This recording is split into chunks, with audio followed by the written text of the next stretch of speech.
కళ్యాణ్ హీరోగా తెరకెక్కుతున్న భారీ బడ్జెట్ చిత్రం హరిహర వీరమల్లు. ఈ సినిమా నుండి దర్శకుడు క్రిష్ జాగర్లమూడి తప్పుకున్న విషయం తెలిసిందే. ప్రస్తుతం డైరెక్టర్ జ్యోతి కృష్ణ దర్శకత్వంలో ఈ సినిమా భారీ ఎత్తున రూపొందుతోంది. హరిహర వీరమల్లు సినిమాలో రేణు దేశాయ్ ఒక స్పెషల్ రోల్ చేయబోతున్నారని తెలుస్తోంది. ఇప్పటికే రవితేజ హీరోగా చేసిన టైగర్ నాగేశ్వరరావు సినిమాలో రేణు దేశాయ్ ఒక స్పెషల్ రోల్ చేసి మెప్పించగా, ఇప్పుడు హరిహర వీరమల్లు సినిమాలో ఒక పవర్ఫుల్ రోల్ చేయబోతున్నారని అంటున్నారు.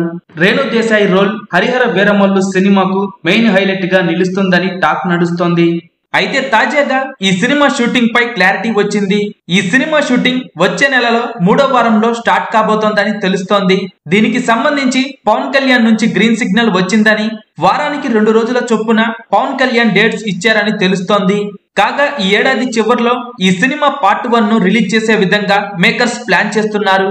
అందుకు తగ్గట్టుగానే ఇప్పటి వరకు చిత్రీకరించిన సన్నివేశాలకు విఎఫ్ఎక్స్ పోస్ట్ ప్రొడక్షన్ వర్క్ పూర్తి చేసే పనిలో ఉన్నారు. ఈ సినిమా కోసం పవన్ కళ్యాణ్ ఫ్యాన్స్ ఎంతో ఆతృతగా ఎదురు చూస్తున్నారు. పైగా పవర్ స్టార్ పవన్ కళ్యాణ్ నటిస్తున్న తొలి పాన్ ఇండియా సినిమా ఇది.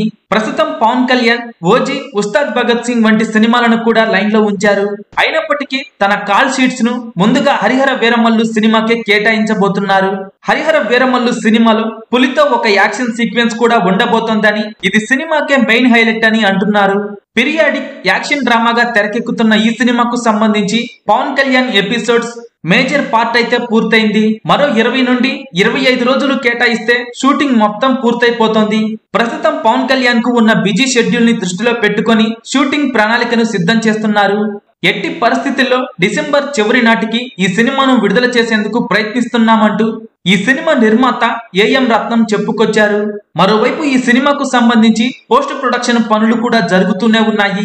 ఇప్పటికే ఈ సినిమాపై అంచనాలు భారీగా నెలకొనగా, పవర్ స్టార్ పవన్ కళ్యాణ్ హీరోగా నటిస్తున్న హరిహర వీరమల్లు సినిమా ఎలా ఉండబోతోందని మీరనుకుంటున్నారో కింద కామెంట్స్ రూపంలో చెప్పండి.